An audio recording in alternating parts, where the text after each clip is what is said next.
Good evening, I'm Dr. Fred Rouse, the Real Money Doctor, and it's currently Sunday, May 10th. I'm sorry, it's about 10 minutes after 7 right now. We're having some technical problems, so I'm going to be uploading this afterwards. For some reason, Facebook is not happy with Chrome or something or other. Who the hell knows what's going on in the background. But anyway, here we are at Sunday, May 10th, a little after 7. I'm Dr. Fred Rouse, the Real Money Doctor, and in today's daily recap of events that help you get, protect, and enjoy your money, life, and retirement, I'm going to be talking about a story today from LA, and we'll get to that in just a few minutes. But we start the show, as we do all the time, with the current confirmed cases of COVID right now in the U.S., because that is the really big topic. It's been that way for a few months right now. So right now, the cases in the U.S. are 1,327,000 cases in the U.S. right now. Okay.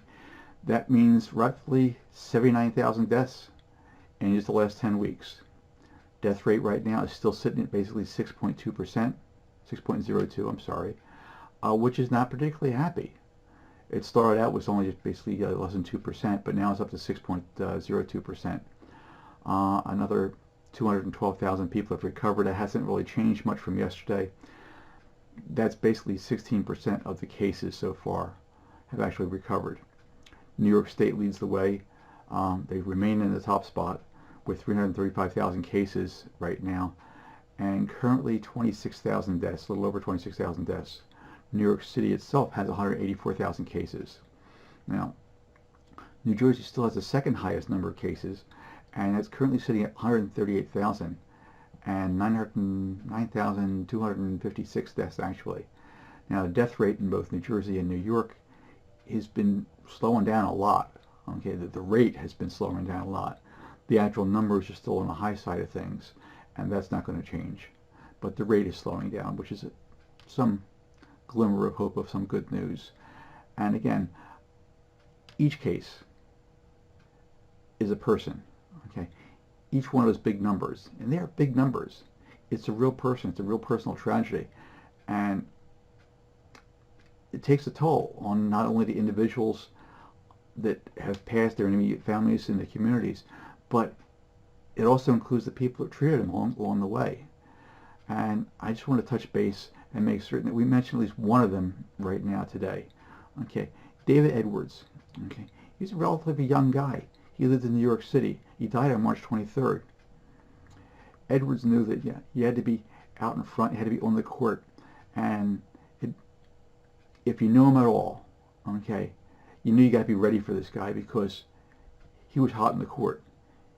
Okay, he played point guard and for several college teams at Georgetown and Texas A&M.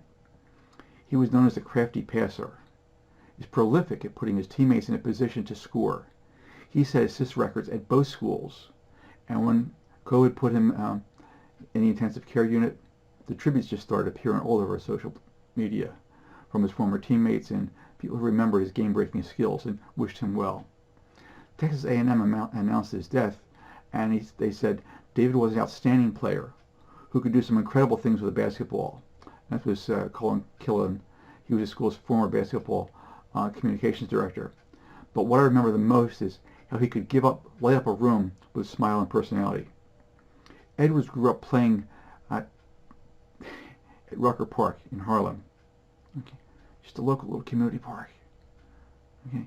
In 1993, he did an interview with the New York Times, and he spoke about proving his doubters wrong. He said, "Yeah, I'm cocky. I don't back down. That's the way I was brought up. I came from a strong family. People talked about my height, my SAT scores. They thought I was dealing drugs because I was living in the projects. It's funny because the people that doubted me, I don't hear anything like that now." He had 265 assists as a senior, and still an Aggies record right now. And at the time of his death, Edwards was working at a non-profit community center in Queens. Dave was one of the fiercest competitors and the best point guards I've ever met, his former teammate Charles Henderson wrote on Facebook. Okay. He was nearly unstoppable. This is just one of the names behind the numbers. And he'll be missed. I mean, he was a young guy.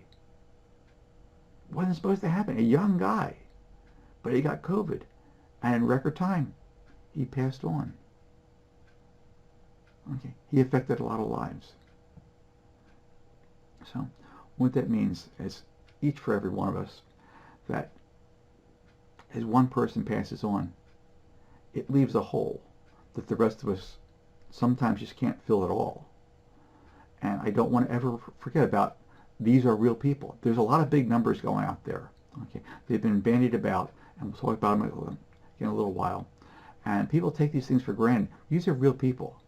They're real people, and they have an effect. Now, the thought for today is, a story from LA. I just got this a few hours ago, and I thought it was interesting. I want to make sure that, I share it with you folks. And it was from Cecilia Marcos.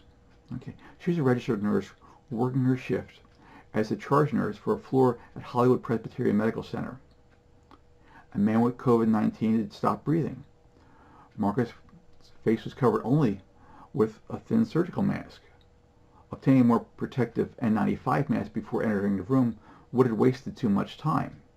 Okay, and her colleagues agree with that. Now, a 61-year-old charge nurse knew that the chest compressions and the other breathing treatments that the patient needed would likely spew dangerous virus particles in the air that could land on her face and her clothing, and she was going to be at high risk of catching COVID. Well, Cecilia raced into the room anyway. It's what nurses do. They just go. Something's happening, they're there, they show up. They do what needs to get done. 14 days later, though, she was dead. Cecilia Marcus died at the same hospital that she'd worked for more than 16 years. One of at least 36 healthcare workers in California who have passed so far as a result of COVID. She was a selfless caregiver who chose her patient's life over her own by rushing into the room without the N95 mask. But staff at the Hollywood Presbyterian Hospital said there's a reality which is really much worse than that. As a charge nurse, patients are required, she was required to respond to patients, whoever stopped breathing. But she wasn't provided an N95 mask at the beginning of her shift. That's what her coworker said. Now, it's reported that the masks are scarce. The staff that do get them are often asked to reuse them, multiple days, sometimes for a week at a time. Staff said, and I quote, "The hospital wasn't giving us appropriate PPEs. The N95s were locked." And this one nurse spoke on condition of anonymity because she feared, retaliation from the hospital administration. It's just too painful for everybody. What happened to her just is too painful. So here we are. We're starting the second week of May. Good 10 weeks into this by at least the president's own count, and even though this actually started back in January. And despite all the press conferences, all the presidential briefings, the frontline hospital staff workers still, to this day, can't get the PPE that they need, to protect themselves as they try and save lives. If everything is going so well, all the supplies are out there, all these masks are available, why can't these frontline hospital workers get the PPE that they actually need? Everyone's in such a rush to open the economy, and it's probably a good thing. That's not really a bad thing at all. There are tons of people right now doing protests.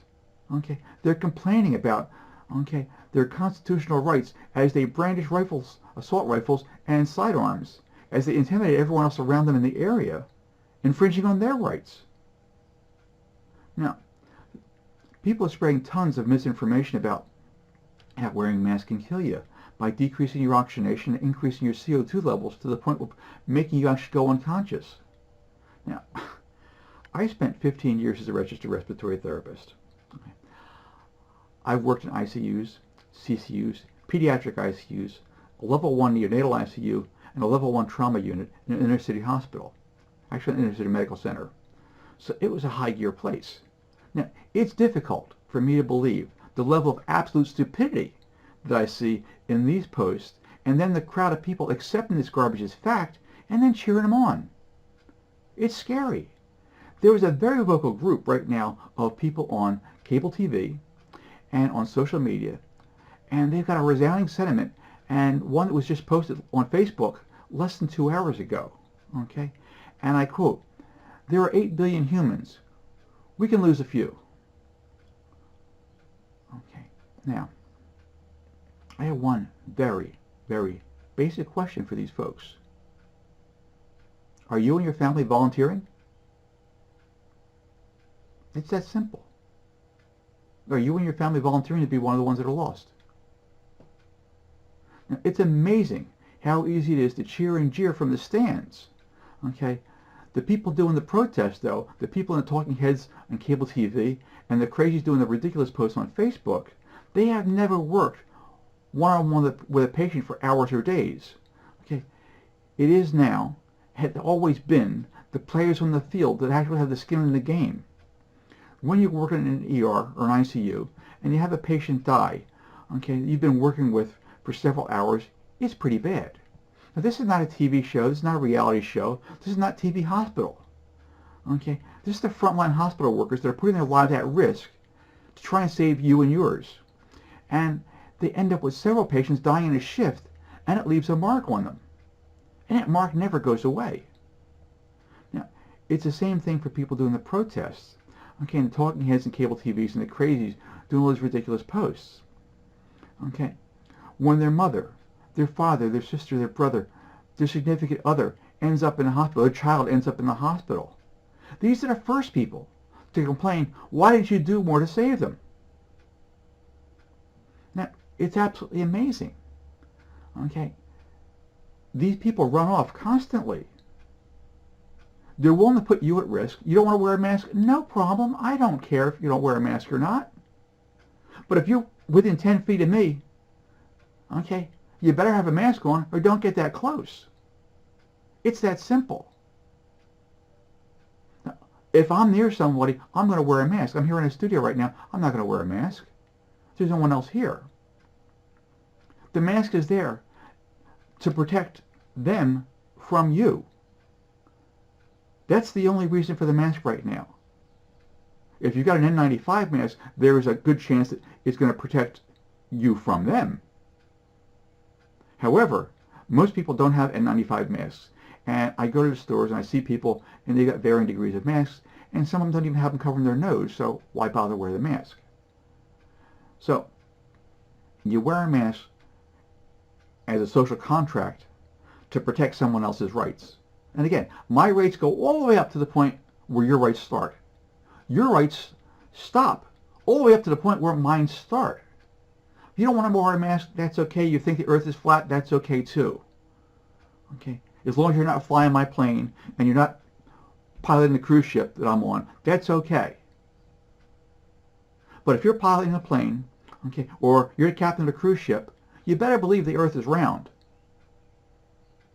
Now, if you want to do those things, I don't have a problem with it. I really don't have a problem with that.